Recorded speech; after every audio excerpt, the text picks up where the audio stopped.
दोस्तों जय Hind. Paramilitary news Hindi में आपका एक बार फिर से स्वागत है।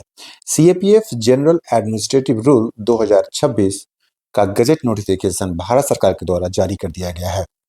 इसमें वो क्या क्या प्रावधान किया गया है जिसका सीएपीएफ के ग्रुप ए के ऑफिसर्स विरोध कर रहे हैं, और कौन सी ऐसी बात है जो आपके पुरानी के पेंशन के केस में मददगार साबित हो सकती है, जानेंगे सब डिटेल्स से। लेकिन वीडियो में आगे बढ़ने से पहले आपसे रिक्वेस्ट है कि अगर आप अर्धसैनिक बलों से संबंधित खबरों को जानने में इंटरेस्ट रखते हैं तो हमसे जुड़े, चैनल सब्सक्राइब करें और अगर वीडियो पसंद आए तो एक लाइक जरूर करें। तो चलिए स्क्रीन के ऊपर चलते हैं। यहाँ आप देख सकते हैं, ये एक भारत का राजपत्र आप स्क्रीन के ऊपर देख रहे होंगे, द गैजेट ऑफ इंडिया। ये gadget ministry of law and justice की तरफ से जारी किया गया है। The central armed police force general administration act 2026, और ये 9 अप्रैल 2026 को जारी किया गया है। आप देख सकते हैं इसमें लिखा हुआ है कि an act to regulate the general rules governing the recruitment and conditions of service of group A general duty officers and other officers in the CAPF and other rules regarding these forces and for matters connected herewith और incidental thereto। मतलब ये जो act है ये CAPF के group A के जो officers हैं या जो भी संबंधित अधिकारी हैं उनके लिए फ्रेम किया गया है। यहाँ पे कहा जा रहा है कि whereas the CAPF are performing important functions of national security and are deployed for securing borders and maintaining internal security of the union and the states and connected matters। ये जो सीएपीएफ है ये borders की duty और internal security को करती है। आगे कहा जा रहा है कि and whereas the CAPF are primarily armoured troops performing armor duties in the field with a strict command and control mechanism and a functional hierarchy। जो सीएपीएफ है वो एक आर्मर्ड ट्रूप्स है और ये एक स्ट्रिक्ट कमांड एंड कंट्रोल में काम करती है। यहाँ पे आप देख सकते हैं एक और बात लिखा हुआ है कि whereas the operational and functional requirement of CAPF are distinct from the other organisation. जो सीएपीएफ का फंक्शनल रिक्वायरमेंट है वो अदर ऑर्गेनाइजेशन से अलग है, वो यहाँ पे इस एक्ट में कहा जा रहा है।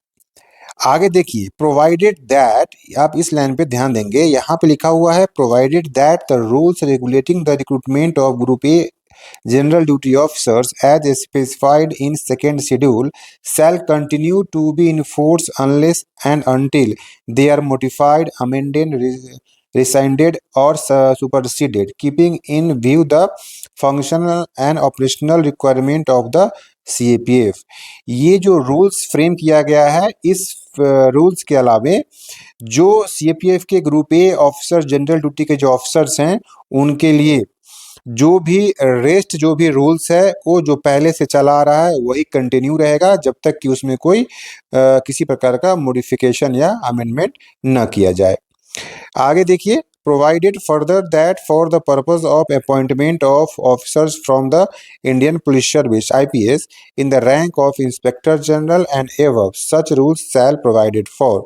यहाँ पे कहा जा रहा है कि इस रूल्स में इंस्पेक्टर जनरल एंड उसके ऊपर के अपॉइंटमेंट के लिए ये रूल्स फ्रेम किया गया है। सबसे पहला है, देख सकते हैं, 50% of the post to be filled by deputation in the rank of inspector general. यानी जो आईजी का रैंक होगा वो 50% डेपुटेशन से भरा जाएगा, यानी इस पे आईपीएस का डेपुटेशन होगा और 50% जो डिपार्टमेंट का कैडर ऑफिसर्स हैं उनको प्रमोट किया जाएगा। बी में है minimum of 67% of the post to be filled by deputation in the rank of additional director general यानी एडीजी। जो एडीजी का पोस्ट है इसमें से 67% जो पोस्ट है वो डेपुटेशन से भरा जाएगा और जो रेस्ट 33 बचता है वो कैडर ऑफिसर इसमें प्रमोट किए जाएंगे। नेक्स्ट है, provided also that the post in the rank of special director general and director general shall be filled by deputation only. और जो एसडीजी का रैंक है या डीजी का रैंक है ये पूरी तरीके से डिप्टेशन बेसिस पे यानी आईपीएस के लिए आरक्षित रिजर्व कर दी गई हैं, यानी कि इस रैंक पे कोई भी कैडर ऑफिसर्स अब प्रमोट नहीं किए जाएंगे। नेक्स्ट, पॉइंट नंबर 2 में आप देख सकते हैं, द सेंट्रल गवर्नमेंट में by notification make such other rules for the CAPF for achieving the objectives of this act. यानी जिस ऑब्जेक्टिव के तहत इस एक्ट को फ्रेम किया गया है, इसको अचीव करने के लिए सेंट्रल गवर्नमेंट फ्यूचर में कुछ और इसमें मॉडिफिकेशन कर सकती है या कुछ ऐसा अदर रूल्स इसमें बना सकती है। नेक्स्ट आप देखिए, थर्ड नंबर पे, in case of any inconsistency between any rule made under this act with any other rule और ऑर्डर वेदर मेड और इशूड बिफोर और after the commencement of this act, the rules made under this act shall prevail. यानी कहा जा रहा है कि इस एक्ट को लागू होने के बाद अगर किसी भी टर्म को लेके किसी भी इनकंसिस्टेंसी अगर कहीं पे दिखाई देती है, तो वहां पे यही जो एक्ट है वो प्रिवेल करेगी, मतलब इसी एक्ट का वैल्यू होगा।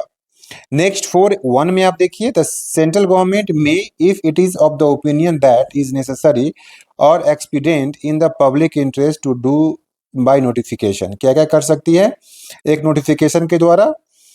Add any other act governing a new armed force of the Union or any existing armed force of Union in the first schedule or alter or amend the said schedule। यानी कहा जा रहा है कि अगर विचार हुआ तो सेंट्रल गवर्नमेंट इसी एक्ट के तहत किसी न्यू आर्मर फोर्सेस को या जो एग्जिस्टिंग आर्मर फोर्स है उसको भी इंक्लूड कर सकती है। नेक्स्ट है, add a new rule in the second schedule or alter or amend the said schedule. यानी कि कोई जो सेकेंड शेड्यूल है उसमें कोई नया रूल भी ऐड कर सकती है। सेकेंड आप देखिए यहाँ पे क्या लिखा हुआ है, every notification issued under subsection 1 shall be laid as soon as may be after it is made before each house of parliament.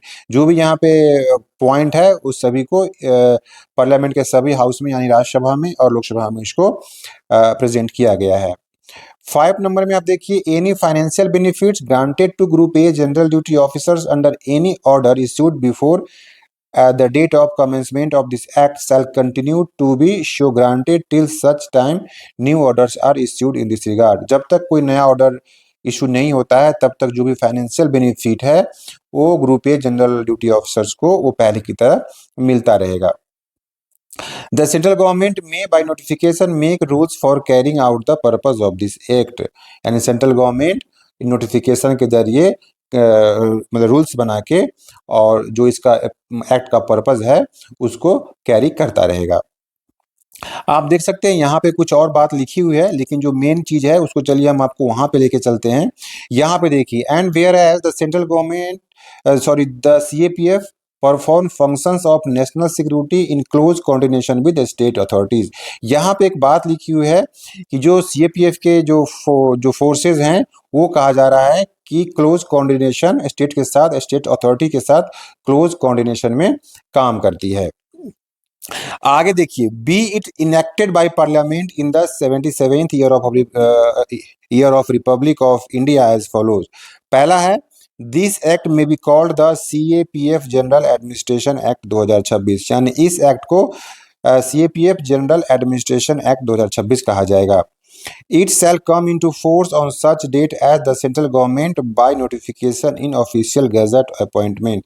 यानी ये जो नोटिफिकेशन है ये उस डेट से प्रभावी होगा जिस डेट से गवर्नमेंट इसको गैजेट में नोटिफाई करती है। यानी कि अभी 9 अप्रैल 2026 से में इसको नोटिफाई कर दिया गया है, इस दिन से ये एक्ट बन चुका है। आगे देखिए, यहाँ पे 2 का 1 का ए में कहा जा रहा है कि the CAPF central armed police force means an armed forces of union constituted under any of the act specified in the first schedule. ये देखिए, जो आर्मर्ड फोर्स सीएपीएफ का मतलब है आर्मर फोर्सेस ऑफ यूनियन, और इसी टर्म को लेके जैसा कि आप जानते हैं कि ओपीएस के केस में इसी टर्म को लेके लड़ाई चल रही है कि सीएपीएफ के जो फोर्सेज हैं वो आर्मर फोर्सेज है या नहीं। तो सरकार ये सीएपीएफ जनरल एडमिनिस्ट्रेशन एक्ट में भी इस चीज को दोहरा रही है कि सीएपीएफ एक आर्मर फोर्सेज ऑफ यूनियन है। नेक्स्ट है, central government means ministry of home affairs. Central government का मतलब, चूंकि आप जानते हैं कि CAPF ministry of home affairs के अंदर काम करती है, तो सीएपीएफ का मतलब गवर्नमेंट ऑफ इंडिया का मतलब यहाँ पे मिनिस्ट्री ऑफ होम अफेयर्स ही होगा। Group A general duty officers means group A general duty और executive officers in the of the rank of assistant commandant and above in the CAPF. Group A general duty officers का मतलब CAPF में assistant commandant and उसके above rank को यहाँ पे कहा जा रहा है और वही होता भी है। यहाँ पे आप देख सकते officers, officers means group A general duty officers includes and officers of the IPS on deputation. CAPF में जो आईपीएस ऑफिसर्स डेपुटेशन में आएंगे वो भी group A general duty officers ही माने जाएंगे। दूसरा है officers of Indian army on deputation और reemployment basis.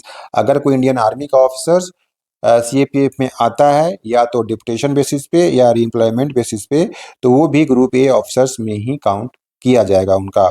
Such other officers recruited under this rules specified in the second schedule in the CAPF. Order means any instruction issued by any department of the government of India whether called as office memorandum और by any other name. Order जो CAPF का order मिलेगा वो हो सकता है किसी ओएम के थ्रू मिले, तो ऑर्डर का मीन्स यहाँ पे कहा जा रहा है कि जो भी ओएम इनके लिए इशू होगा वो उसको ऑर्डर ही माना जाएगा। तो ये एक जो नोटिफिकेशन जो सीएपीएफ जनरल एडमिनिस्ट्रेशन एक्ट 2026 का नोटिफिकेशन भारत सरकार के द्वारा कल 9 अप्रैल 2026 को जारी कर दिया गया है। यानी ये अब एक तरह से एक्ट बन चुका है, प्रेसिडेंट का साइन हो चुका है और ये अब अपने इफेक्ट में आ चुका है। इसमें क्या प्रो कॉन्स है, आपको इसके बारे में क्या आप समझते हैं, कमेंट में अपनी राय जरूर रखें। और मैंने आपको जो ऑफिसर्स का जो ऑब्जेक्शन है वो भी आपको मैंने बता दिया, और ये आपके ओपीएस के केस में कैसे मददगार साबित हो सकती है उसे भी मैंने आपको बता दिया कि सीएपीएफ को यहाँ पे भी आर्मर फोर्सेस ऑफ यूनियन ही कहा गया है। तो हो सकता है ये आपके ओपीएस के केस में मददगार साबित हो सकती है। इस पूरे एक्ट के बारे में आप क्या सोचते हैं, कमेंट पे अपनी राय जरूर रखें। मिलते हैं नेक्स्ट वीडियो में एक नए अपडेट के साथ, तब तक के लिए साइनिंग ऑफ, जय हिंद।